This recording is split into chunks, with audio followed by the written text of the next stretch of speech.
बहुत समय पहले की बात है। एक विशाल रेगिस्तान था। दूर दूर तक सिर्फ रेत, तपती धूप और तेज हवाएं। उस वीरान जगह में कोई जीवन नहीं था, सिर्फ खामोशी और अकेलापन। एक दिन रेगिस्तान की रेत में एक छोटा बीज उगता हुआ आकर गिरा। वह बीज एक पेड़ का था, लेकिन उसे समझ नहीं आ रहा था कि इस बंजर जगह में वह कैसे जिएगा। उसके मन में डर था, संदेह था, क्या मैं यहाँ पनप पाऊंगा? पर उस बीज ने हार नहीं मानी।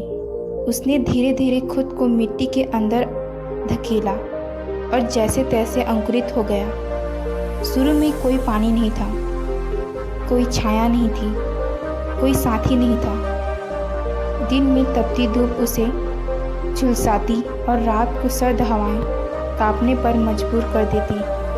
कभी कभी वह सोचता, काश मैं किसी हरियाली खेत में गिरा होता जहाँ मेरी देखभाल होती। लेकिन फिर भी वह पौधा रोज सुबह सूरज की किरणों को देखकर खुद से कहता, मैं कोशिश करूँगा, मैं हार नहीं मानूंगा। दिन बीतते गए, हफ्ते और महीने भी। धीरे धीरे उसकी जड़ें और गहरी होती गई और अंत में उसने जमीन के नीचे छिपा एक छोटा सा जल स्रोत पा लिया। अब उसे थोड़ी राहत मिली। उसका तन बढ़ा, पत्ते निकलने लगे और वह एक नन्हा सा पेड़ बन गया। कई साल बीत गए। वह पेड़ अब अकेला रेगिस्तान में एकमात्र हरा भरा जीवन था। राहगीर जब रेगिस्तान से गुजरते, उसकी छाया में बैठते, थोड़ी देर सुस्ताते और फिर आगे बढ़ते।